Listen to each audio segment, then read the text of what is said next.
Alrighty, I think we're recording. Here we go. So, hey, you guys, welcome to our midday lunchtime Zoom with our guest, Heather Almeida. I don't want to take up too much time because her time is precious. And the fact that she was able to, in the middle of her busy day, and she'll explain why she's so busy, but she's able to do this for us. And we have about 40 minutes to just share some stuff with you guys, but we'll go ahead and send off to Heather, and here we go. Take some notes, you guys. It's gonna be really, really good. Hi, you guys. Hi, Gina. Hi, Ashley. Hello, everyone. So I'm Heather, and I'm a double diamond, and I have been with It Works for almost 7 years. I can't believe it. So crazy. But in addition to It Works, I'm actually a licensed marriage and family therapist. And the amazing part of what I've been able to do with It Works and my private practice is I feel like a lot of tools and stuff that I use with clients, I've just applied to myself and my team because we all have stressors. Owning your own business and running your own business has a ton of stressors. And if you're not mindful and aware of them, and maybe how you're influencing a lot of the stressors, you can give up or feel like you're just kind of out of control. So today I really wanted to talk about mindset. I know that's a big thing that we all talk about a lot.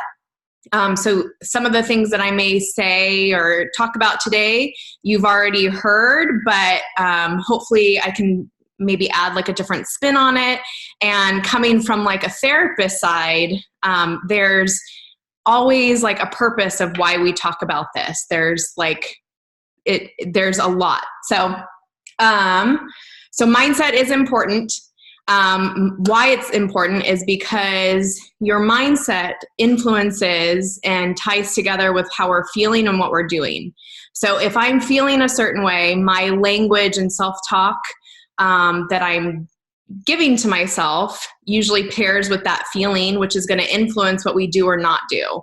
And I feel like talking about these for our business is important because there may be things that you're saying and feeling about yourself that is influencing your business not picking up, or you avoiding something that you're super afraid to do. So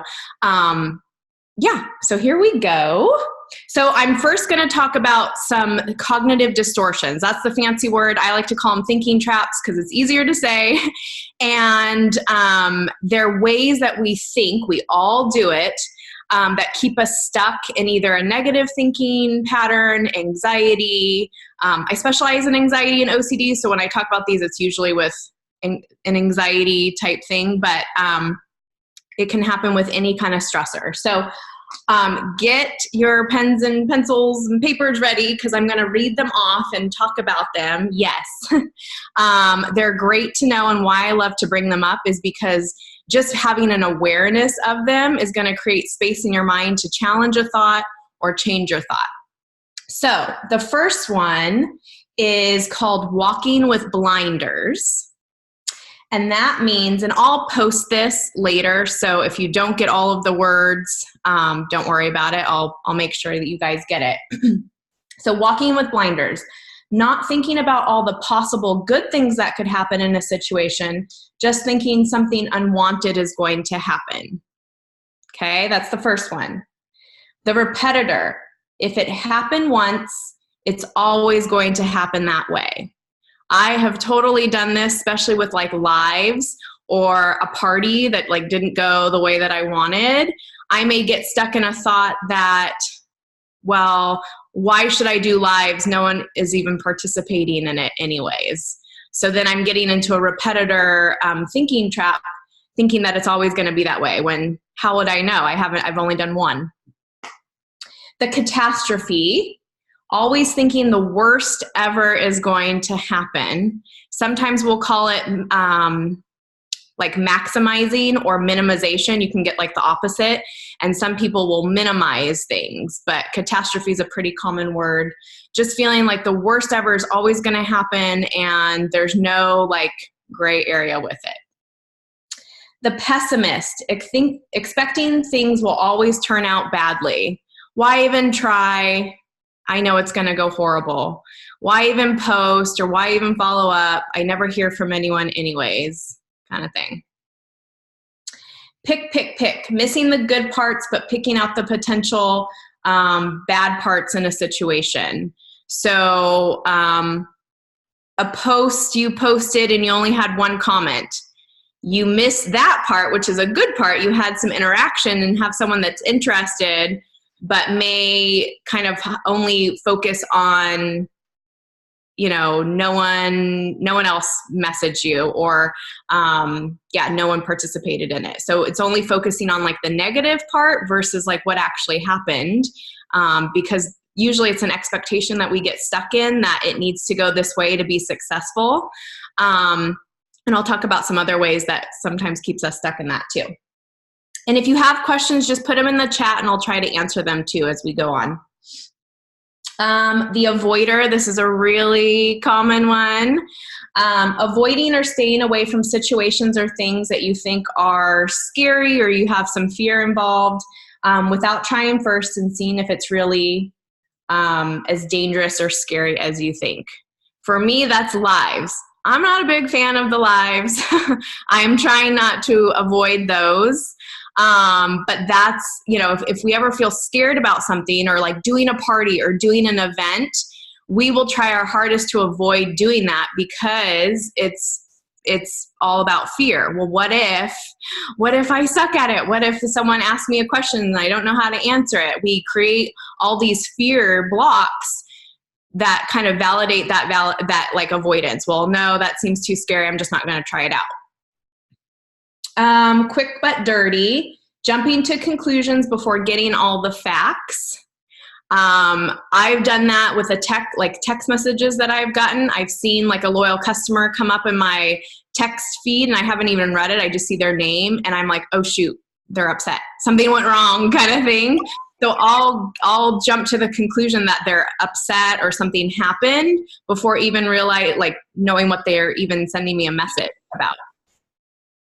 The mind reader, or assumptions, reading minds, but not in a good way, jumping to conclusions that someone is thinking bad things about you. That can happen a lot, especially as posting on social media and you feeling like you're not getting the right interaction or no interaction, or you've sent out 100 follow-ups and you've only gotten 2 back. We'll start to mind read that we're bugging people. I said something wrong. They don't want it. Those kind of things. The shoulds. This is any time that you are talking to yourself. It's kind of like that shoulda, coulda, woulda. Maybe I shouldn't have said that. I should have said more. I shouldn't have said all of that. I could have done more. I could have followed up more. Those are all a judgment that's going to keep you stuck in a negative thinking pattern about yourself or your business, or these are good for life in general too. The fortune teller, this is a big one, you guys. Predicting what will happen in the future and usually predicting things will go badly. So that event that you're going to, you are really excited about conference, but you're already fortune telling you're not going to have enough money to get there, or you're already fortune telling when you go live. You're already fortune telling that you're not going to make that promotion that you're really going for. We'll set ourselves up for failure before we've even tried or done anything. That's a huge one. And then the perfectionist, setting expectations for yourself that are too high, or saying things to yourself like, I'm going to fail. This is an example, it says on my paper, of a teacher. Like, my teacher will think I'm not smart if I get one thing wrong. I'm not good enough unless I do everything perfectly. I think it's good to have good expectations or high goals for yourself, but also to be flexible in that. And sometimes if we are on the more perfectionistic side of our personality, we are very rigid in how a goal is going to happen. So say you want to promote to Ruby and you're like, okay, I'm going to do it at the end of November. And then it doesn't happen. If you have a perfectionistic mindset, sometimes it's like black or white for you. Well, because I didn't hit it, now I'm a failure. and I'm never going to get it. So then some of these can add on to each other. Like now you're catastrophizing that you're never going to get this promotion. And, so it just can you fall into like a thinking trap hole, a deep old hole with all these things and can't feel like you're getting out. So it's okay to have those big goals, but to also be flexible. So if you didn't hit Ruby in November, be like, okay, I'm closer than I was the beginning of November, and now I'm going to try again for December. So it's okay sometimes to have that, but if it's keeping you stuck and keeping you frustrated and more, more in like anxiety or stress, then it's probably a thinking trap and that perfectionistic stuff. So those are the thinking traps. I'll post those so you guys have them if you couldn't write them all down. The ones that I read in the chat, if some of them spoke to you, if you're like, oh yeah, I do that, write them in the chat. I'm kind of curious which ones stick out for you guys. I know for me, the shoulds are a big one. We all fortune tell and mind read at some point. Gina said, pick. That's a good one. So again, I like to bring these up to bring an awareness, not to add a layer of judgment on yourself. Just notice which ones that you do, and that gives you all like the opportunity to change them or not give into them. I talk a lot about with my clients observing versus engaging. We all have some crazy wild thoughts sometimes, and it's more about observing it versus like engaging in the thought and then judging yourself for it. Like, I shouldn't think that way. That's stupid. What am I thinking? That's never going to happen for me. We just add all these layers of judgments that keep us stuck. All of the above, Cassidy says. Yep, I've probably done all of these at least once, but mostly the avoider and shoulds and mind reading for me. Fortune teller, that's a really popular one. Okay, so get to know those really well. And when you start to recognize them, I like to just call them out. Like if I'm driving and I'm thinking about something and I notice I'm not in the best of mood, I check in with my thoughts. What am I actually saying to myself? And then I'll call it out. I'm fortune telling this right now. Like I have a net mixer tonight. I've kind of fortune told it already a little bit because I have to speak and I'm not a fan of public speaking. So I already was kind of fortune telling like, oh, I'm going to stumble over my words. What am I going to say? And I had to catch myself, kind of rein it back in. Like, Heather, you've done this like 3 times already there at the net mixer, plus many of other times. You'll be fine. So language is important. Again, the language of the thinking traps, kind of tuning into how you're talking about yourself or talking to yourself is important. But there's some other little language clues that if you can kind of pick up on are helpful ways for you to kind of indicate to yourself like, okay, maybe this isn't the best way for me to think about it, or maybe it's an anxiety type thought. So anytime you do a but, like a yeah, but. So say you went to a party and you had, 6 guests, which is that's great. But no one ended up signing up as a loyal customer. That's an easy one for you to be like, yeah, I had 6 guests, but no one ordered anything. That's setting you up. That's like invalidating the positive in something, the yeah, but. Instead, you want to try to replace it with an and. I had 6 guests, and now I have 6 new potential leads that could be a customer and, rep in the future. So it's about just sometimes tweaking how we're saying it to ourselves instead of highlighting like the negative. If that makes sense. Anytime you have a thought of what if I don't make that promotion? What if no one comes? What if I mess up? Anything like that, that is a clue for you that it's not the most helpful way to think about it. And then comparisons. If you're comparing with yourself to other people in this, like on your team or your upline or your downline or sidelines, it's it's not helpful. You're setting yourself up for failure because you're comparing apples to oranges most of the time. Even if you're the same, like you're going for the same promotion or you're the same rank of someone, you run businesses differently. Something's not going to work for you. That's okay. So to compare, we tend to judge ourselves and then like make ourselves like less than. Like, well, Heather does this, so I can't do this. What am I doing wrong? We'll compare, and it sets ourselves up for failure. I think I've seen like a meme that says like comparison's the killer of joy. It's so true. Because again, we're highlighting on like the negative versus the positive. So be aware of comparisons anytime that you're comparing yourself. So some ways to challenge these thoughts. So you've noticed, okay, I'm should thinking, I'm picking, I'm catastrophizing. Okay, now I have this awareness. What the heck do I do with this thought? So to kind of separate, I talk a lot about space in our brains. Sometimes we're, like I said earlier, like we're engaged with the thought we're too tied to it. We need to create some space in our brain to just be open-minded that maybe the way that we're thinking about this isn't the best way, or maybe there's multiple ways to think about it. So if I have a negative thought, a few little quick questions I can ask myself is this accurate? Well, it's usually the answer is no. One, because I don't have enough evidence or facts to even support that thought because I haven't done it yet, or I'm assuming something. Another one is this helpful? Is this a helpful way for me to think about this? Usually it's no, because I feel stressed.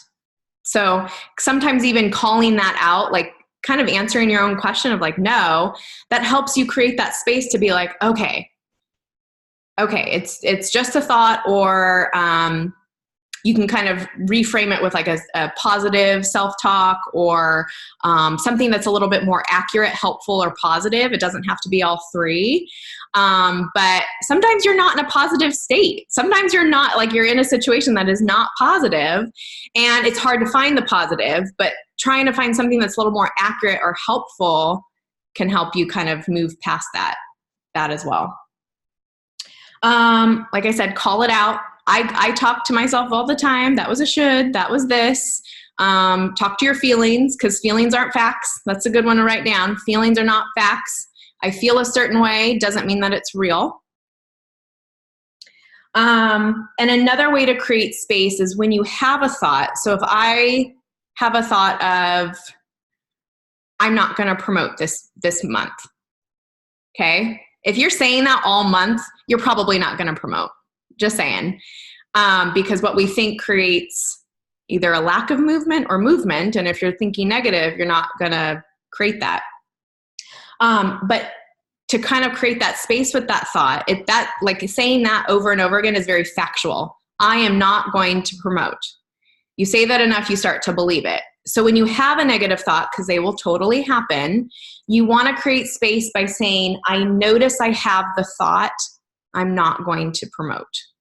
It creates enough space for you to not hopefully truly believe it, because it's just a thought. And a thought is a thought. A thought is nothing, if you can kind of call it out like that.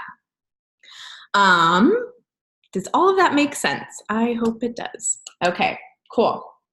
And also, don't be afraid of your thoughts and feelings. I think we'll get bizarre thoughts, or I work with OCD and anxiety a lot. So I work with people that have some really intense, intrusive thoughts. And that's a lot of it is they're so scared and they're judging themselves for this bizarre, really intense thought.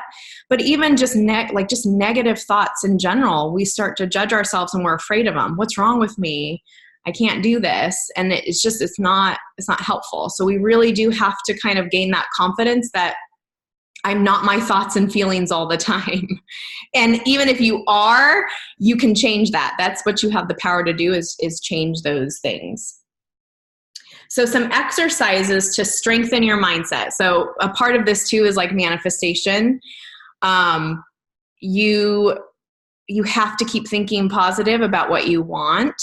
because if you don't, again, you're going to fall into those traps and then you're going to start to believe it. Well, again, like I said, that affects your feelings and behaviors. So if I'm not feeling like I'm going to be able to do it, why am I motivated?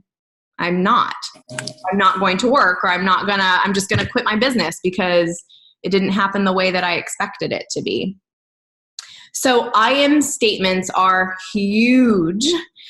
We went to a leadership retreat a few years ago, and we had a great speaker who's big on like I am. He has a book called I Am, Howard Falco, and he talks about I am statements and how important they are, and how you really have to, recognize the positives in you a lot and keep reminding yourself that. And then after that leadership retreat, I actually took a yoga and like neuropsychology training, and they talked about I am statements, and that you practicing and exercising your brain, because you have to exercise your brain, it's a muscle. I am statements literally strengthen the prefrontal cortex, which is this part of the brain. It literally makes it stronger. So if you're not doing it, you're not giving yourself what your brain needs. So if you can do, and I know Heather talks about it a lot, like our gratitude and our I am statements, those literally are helping you get a stronger brain. Whether it's for your business or your life, you have to do them. So I encourage everyone to do I am statements, but make it authentic. Don't write a list because I'm saying you have to write a list, but really truly write things that you believe in. And that can be anything, right? I am strong. It can be as simple as that. I am beautiful. I am brave. I am triple diamond. I am VIP. I am paying off all my debt. Like it can be big and it can be short. It can be whatever you want. But doing those repeatedly, you're going to start noticing that you'll say them to yourself like naturally. Or if you're not saying it, if you're saying something negative, it doesn't feel good. You'll feel the feeling like, ooh, that didn't feel right. Like sometimes I've said something and been like, okay, that I need to change that because that was like not, that wasn't the best feeling. That's what I am statements do, is it helps you kind of tune into that positive versus that negative. Gratitude is a huge thing, you guys. And I know we talk about it a lot, but there's a reason for it. I do gratitude every day. I do 10 a night. It's how I process my day. I do it 10 things that I was grateful for that day. And if I've had a really stressful day or it's been crazy, it helps me remind myself, like, even though I had some like really crazy moments, I'm still super grateful. I think today's 1,187 days of gratitude. That's a lot of gratitude. And sometimes it's the same. Like it's not, everyone is different, but it's whatever in the moment and in that day that I was super grateful for, I write it down. So do that. Gratitude and I am statements should be daily. And that's the nice thing, is you can do it however fits for you. Is at night, that's my preference. You can do it in the morning. You can split it up at night and during the day. You can do it throughout the day. But again, these are exercises for your brain that's going to help you move through life much easier and much more in a pleasant way. I notice, like for me, just doing the gratitude, I pick up on gratitude throughout the day much easier. So like my office for my private practice is on a super busy street, and it gets so crazy with traffic. And any time that I leave, because I'll leave at various times of the day, most of the time, I would say like 8 out of 10 times, it's like clear for me since I'm doing gratitude. And I always say like, thank you, thank you, thank you, because it's a pain to get out of my office, especially if you have to turn left. It's pain. So I'm always grateful, just even for no traffic, to get out of my office. And be specific with your goals. So write down your goals. I know we just did like holiday dream boards and they turned out so good for everyone. But write them down and look at them, review them, add them into your I am statements, but be very specific. I love Jessica's post that she did in Goal Crushers. That was like the perfect time, because I knew I was going to talk about this. But she posted this picture of $100,000, and it says like, I guess I wasn't like specific with my manifestation. So she got like $100,000 candy bar instead of $100,000 money.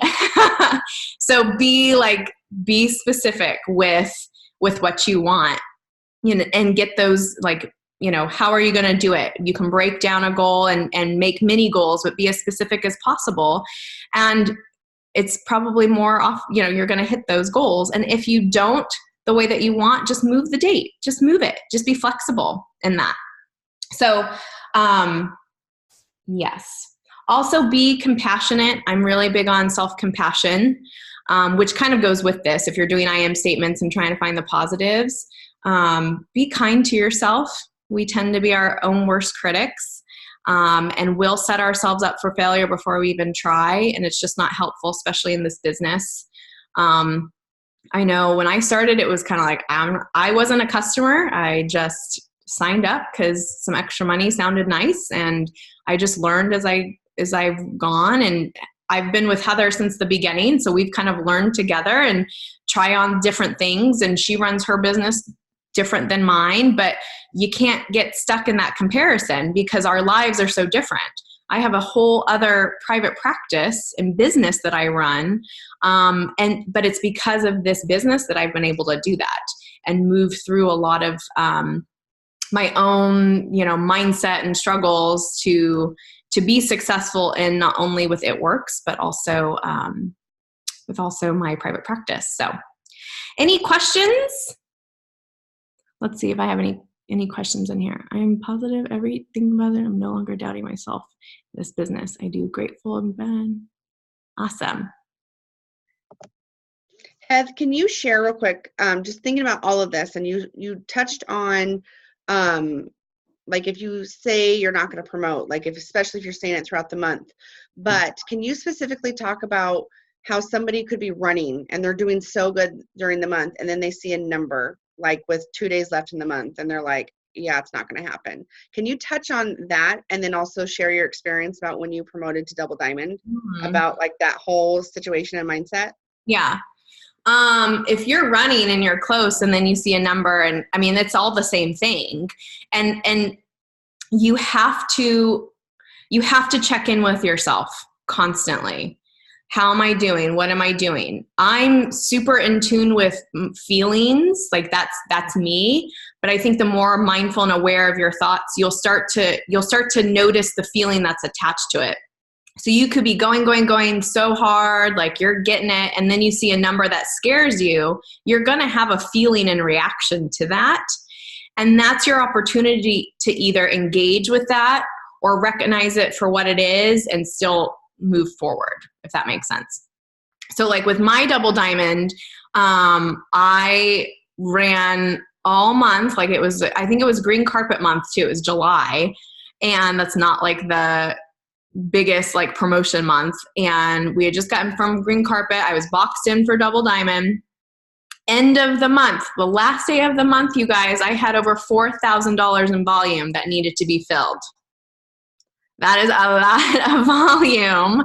And I could have easily been like, oh, this isn't going to happen. I'll try next month. No, I pushed, the team pushed all day, even had a internet crash. I don't even know what that was. That was so crazy. Literally the whole website crashed. So we were putting in all of these orders and nothing was coming up because the website was broken. So there was like a good, hour and a half, 2 hours of like downtime. And we were still putting in all the orders because, well, we're not going to stop, because the mindset was, we're just going to keep going. Like you keep going until 10 p.m. for us, like that's where you go. And I remember Scotty was driving us in the car, and we're like still working in the car. I didn't eat anything. Literally, I took a shot of tequila and a Corona. That's all I had. I don't recommend that, but that's all I could stomach for the time being. But the mindset was, we're going to keep going. And it totally happened. Like I promoted $4,000, in volume that we needed to do. And it happened because our mindset was so strong that it's going to happen.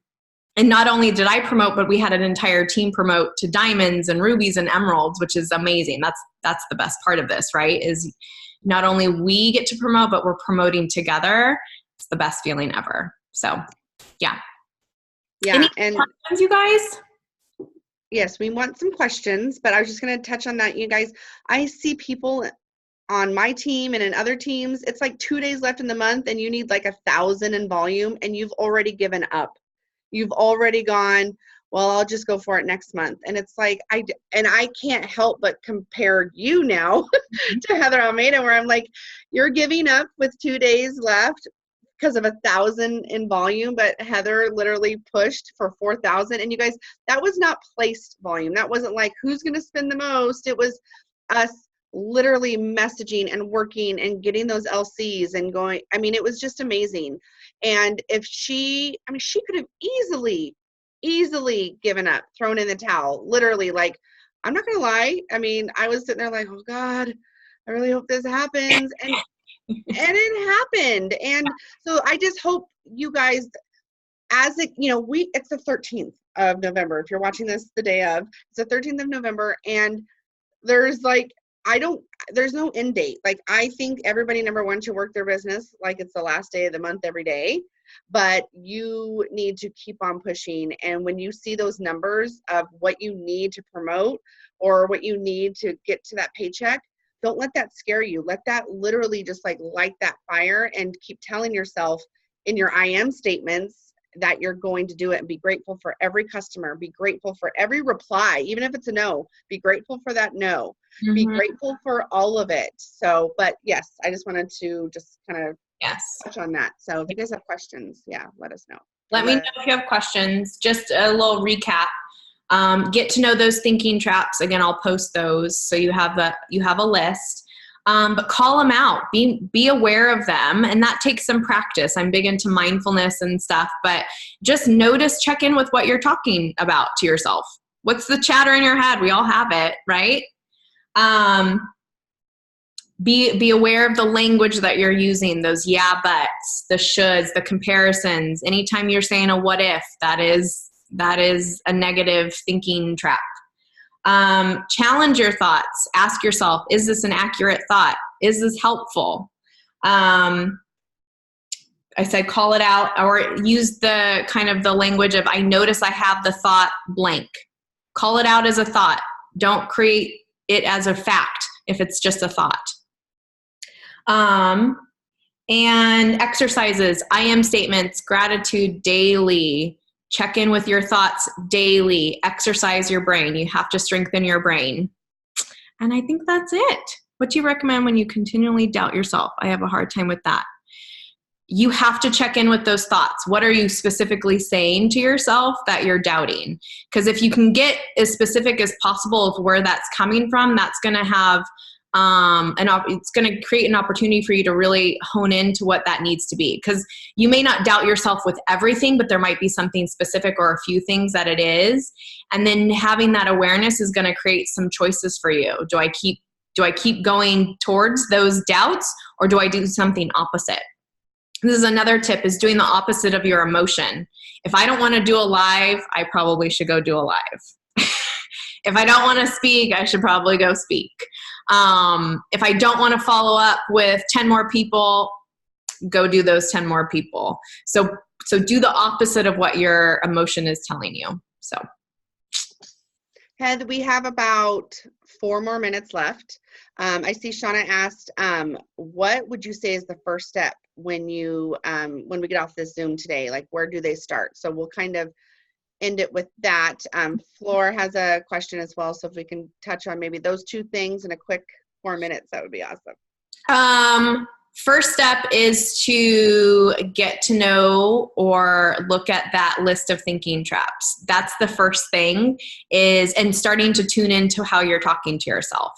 We chat with ourselves all the time, that if you can just call it out and name it, it's going to help you not be so attached to these thoughts.